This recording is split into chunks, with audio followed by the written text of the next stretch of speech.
नमस्कार, तुम्ही पाहताय मराठी मंडळी। छत्रपती संभाजी महाराजांचं नाव घेऊन चालणाऱ्या दोन संघटना एकमेकांवरच तुटून पडल्या।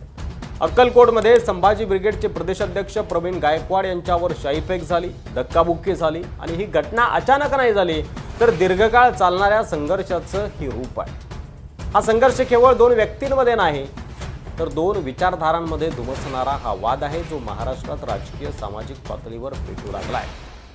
इनसाइड स्टोरी, नेमकं काय झालंय, हल्ला का झाला, कोण आहेत हे दीपक काटे ज्यांनी हल्ला केलाय आणि काय आहेत त्यांचे हेतू, चला तर जाणून घेऊया सविस्तर। अक्कलकोटमध्ये एक कार्यक्रम होता आणि या कार्यक्रमाचे अध्यक्ष म्हणून प्रवीण गायकवाड यांना बोलावण्यात आलं होतं। गायकवाड कार्यक्रमस्थळी पोहोचले आणि तिथेच गडबड झाली। गर्दीतून दीपक काटे आणि त्यांचे 2-3 साथीदार पुढे आले आणि त्यांनी प्रवीण गायकवाड यांच्या अंगावर शाही ओतली। इतकंच नाही तर गाडीपर्यंत पाठलाग करत गाडीलाही लक्ष्य केलं। सगळा प्रकार लोकांच्या समोर झाला, व्हिडिओ कॅमेऱ्यात कैद झाला आणि थोड्याच वेळात सोशल मीडियावर व्हायरल झाला। पोलिसांनी लगेच हस्तक्षेप केला आणि दीपक काटेसह काही लोकांना अटक केली। पण हा इतक्यात थांबणारा विषय नाही, कारण यामागे आहे एक दीर्घकाळ चालणारा वाद काय आहे ते देखील बघणार आहोत। अगोदर दीपक काटे कोण आहे ते जाणून घेऊ। हा दीपक काटे काही रँडम गुंड नाहीये, तो इंदापूर तालुक्यातील सराटी गावचा आणि शिवधर्म फाउंडेशन नावाच्या संघटनेचा संस्थापक। राजकीय दृष्ट्या त्याची ओळख भाजप युवा मोर्चा महाराष्ट्र प्रदेश सचिव आणि पश्चिम महाराष्ट्र सहसंयोजक अशी आहे। 2022 मध्ये बारामतीत अधिकृतपणे भाजपत प्रवेश केला आणि 26 मार्च 2023 रोजी इंदापूर तालुक्यात भाजपच्या तब्बल 52 शाखांचे उद्घाटन केलं, तेही चंद्रशेखर बावनकुळे, हर्षवर्धन पाटील, गोपीचंद पडळकर अशा भाजप नेत्यांच्या उपस्थितीत। त्यामुळे काटेला फक्त एक कार्यकर्ता नव्हे तर भाजप नेत्यांचा जवळचा माणूस असंही म्हटलं जातं। दीपक काटेने केवळ अक्कलकोटमधल्या इंदापूर पुरता मुद्दा उचललेला नाहीये, तर त्याचं शिवधर्म फाउंडेशन गेल्या अनेक वर्षापासून आक्रमक पद्धतीने काम करतंय।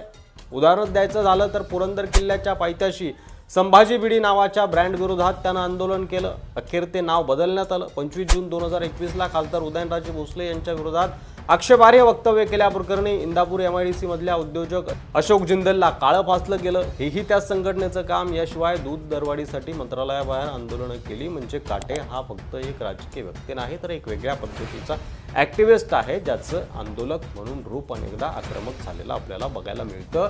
पण दीपक काटेबद्दल एक गंभीर बाजूही आहे, त्याची गुन्हेगारी पार्श्वभूमी। इंदापूर तालुक्यातील सराटी गावात शेताच्या बांधाच्या वादातून त्यानं सख्ख्या चुलत भावाचा खून केलाय। त्यासाठी त्याला तब्बल 8 वर्ष येरवडा कारागृहात राहावं लागलं। तुरुंगातून सुटल्यानंतर तो सध्या इंदापूरमध्ये एका भाड्याच्या खोलीमध्ये राहतो अशी माहिती मिळाली आहे। याशिवाय जानेवारीमध्ये पुणे विमानतळावर त्याला अटक झाली होती, कारण प्रवासाच्या वेळी त्याच्या बॅगेत पिस्तूल आणि 28 जिवंत काडतुसं सापडली होती। त्यामुळे दीपक काटे हा केवळ सामाजिक कार्यकर्ता नाही तर एक गुन्हेगारी छबीचा देखील व्यक्ती आहे। आता प्रश्न असा पडतो की या अक्कलकोटच्या हल्ल्याचं मूळ कारण काय?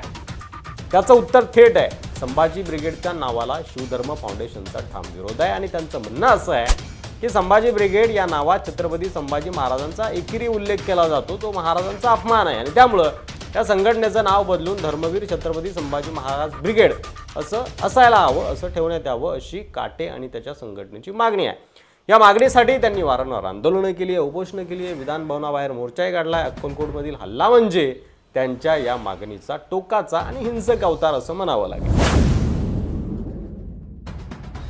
आता ज्यांच्यावर हल्ला झाला ती संघटना म्हणजे संभाजी ब्रिगेड। मराठा सेवा संघाची युथ विंग म्हणून 1997 मध्ये स्थापना झालेली पुरुषोत्तम केडेकर यांच्या नेतृत्वाखाली ही संघटना सुद्धा सुरुवातीपासूनच जहाल आणि आक्रमक भूमिकेसाठी प्रसिद्ध आहे। 2004 मध्ये जेम्स लेन प्रकरणावरून भांडारकर प्राच्य विद्यासंस्थेवर हल्ला, 2010 मध्ये लाल महालातील दादूजी कोंडदेवाचा पुतळा हटवण्यासाठी आंदोलन, 2012 मध्ये रायगडावर वाघ्या कुत्र्याचा पुतळा फोडून दरीत फेकणे, 2017 मध्ये पुण्यात राम गणेश गडकरींच्या पुतळ्याची तोडफोड, ही सगळी उदाहरणं या संघटनेच्या आक्रमक इतिहासाची साक्ष देतात। नंतर या संघटनेत फूट पडली, एक गट राजकीय पक्ष म्हणून तर दुसरा सामाजिक संघटना म्हणून, ज्याचे प्रदेशाध्यक्ष प्रवीण गायकवाड आहेत। अलीकडेच त्यांनी मराठा आणि बहुजन तरुणांना व्यवसायात आणण्यासाठी बिझनेस कॉन्फरन्सही घेतल्या आहेत। पण हा हल्ला झाल्यामुळे पुन्हा एकदा त्यांची प्रतिमा आता चर्चेत आली। आता हा प्रकार केवळ दोन गटांमधील भांडण नाही तर याचा राजकीय आणि सामाजिक अर्थ देखील खोल आहे। एकीकडे संभाजी ब्रिगेड ज्यांची ओळख बहुजनवादी पुरोगामी पण आक्रमक अशी आहे. तर दुसरीकडे दीपक काटे आणि त्यांचं शिवधर्म फाउंडेशन, जे महाराजांचं नाव आदराने घ्यावं यासाठी आक्रमक मोहीम चालवत आहे. या घटनेनं भाजपलाही अडचणीत आणलंय, कारण दीपक काटे पक्षाचा पदाधिकारी आहे आणि वरिष्ठ नेत्यांच्या जवळचा माणूस मानला जातो. प्रवीण गायकवाड यांनी देखील इशारा दिलाय आणि त्यामुळं संभाजी ब्रिगेड आता आक्रमक उत्तर देईल का? महाराष्ट्र सरकार यात मध्यस्थी करणार का? कायदा सुव्यवस्थेचा प्रश्न निर्माण होणार का? हे सगळं पुढच्या काही दिवसात ठरेल. मात्र तुमच्या नजरेमध्ये हे प्रकरण नेमकं काय आहे, कसं आहे, पुढे काय होईल, तुम्हाला काय वाटतं? कमेंटमध्ये तुमचं मत नक्की सांगा. मराठी मंडळीवर नवीन असाल, अद्याप सबस्क्राईब केलं नसेल तर लगेच सबस्क्राईब करा. धन्यवाद. जय महाराष्ट्र.